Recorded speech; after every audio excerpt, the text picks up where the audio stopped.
কত কিছু করে আল্লাহ আপনার বলে বান্দা বান্দি তুমি অনেক কিছু করছো, কিন্তু কবরের জন্য কি জোগাড় করছো? ইয়া আইয়ুহাল্লাযীনা আমানুত্তাকুল্লাহা ওয়া তানজুর নাফসুম মা কদ্দামাত লিগাদ। বান্দা আগামী দিনের জন্য কি জোগাড় করছো? খবরেতে যাওয়ার জন্য জোগাড় করছো কি? আর কিছু নাই রাসূল তোমায় ভালোবেসেছি, আর কিছু নাই রাসূল তোমায় ভালোবেসেছি।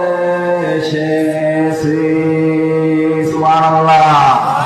আল্লাহ রাব্বুল আলামিন জিজ্ঞাসা করেন আজরাইল ফেরেশতার কাছে। কার কাছে জিজ্ঞাসা করে? আজরাইল ফেরেশতার কাছে জিজ্ঞাসা করেন, তুমি যে মানুষের জান কবজ করো, মানুষের মৃত্যু ঘটাও, তোমার কি কোনো কষ্ট হয় নাকি? আজরাইলকে জিজ্ঞাসা, কেনা জিজ্ঞাসা? আল্লাহ তাআলা জিজ্ঞাসা, আজরাইল এই যে তুমি মৃত্যু জান কবজ করো, কত কষ্ট হয়? আজরাইল বলে কি জানেন? আল্লাহ এত যাবৎ জান কবজ করছে, কিন্তু দুই ব্যক্তির জান কবজ করতে আমার কষ্ট হয়েছে। কয় ব্যক্তি? দুই ব্যক্তির জান কবজ করতে কষ্ট হয়েছে। কয় কোন দুই ব্যক্তি? আল্লাহ তাআলা নদীর মধ্য থেকে নৌকা যোগে এক মহিলা যাচ্ছিল, মাঝখানে যখন গেছে ওই মহিলা গর্ভবতী ছিল, মহিলা সন্তান ডেলিভারি হয়েছে। এমন সময় তুফানে ঝড়ে বন্যায় ওই নৌকাটা ভাঙ্গা গেছে। যখন ভাঙ্গা গেছে, ভাঙ্গা নৌকার তক্তার উপরে এই ডেলিভারি সন্তান দিয়া মা সমুদ্রের মধ্যে। এই সময় আল্লাহ বলেন, আজরাইল এই মহিলার বেহেশত বানাইছে, জান্নাত বানাইছে, কত আশা করিয়া এই জান্নাত যখন বানাইছে, বানাবার পরে জান্নাতের ভেতর ঢুকবে, এমন সময় আপনি বলেন এই ব্যক্তির জান কবজ করো।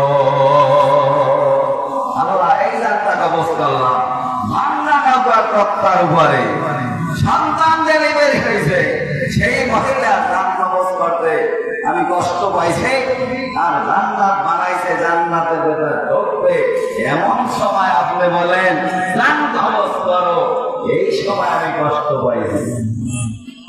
আল্লাহ তাআলা বলেন, ও আজরাইল এরপরে তুমি কি কিছু জানো? তাই না, আমি তো তা জানি না। তাহলে তুমি আমার কাছ থেকে তুমি শোনো। ওই যে ভাঙ্গা নৌকার তক্তার উপরে মহিলার জান কবজ করছো, করার পরে সেই ভাঙ্গা নৌকায় বাচ্চাটা তো আছে, তুফান উত্তাপ এবং বৃষ্টি বাদল চলতেছে।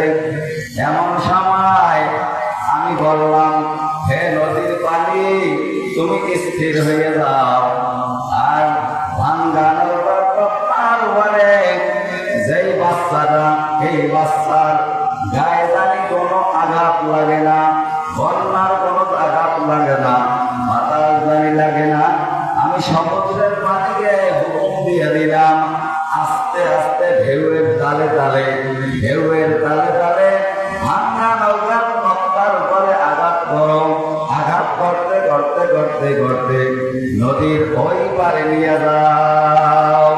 নদীর ওই পারে নিয়ে গেছে, যমুনার পাশে থামাইছে।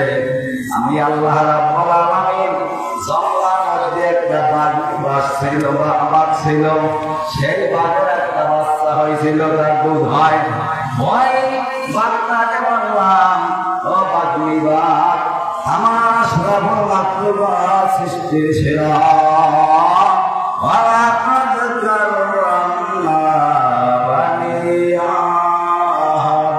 সৃষ্টির সেরা কে? মানুষ জনসংখ্যা বাড়ছে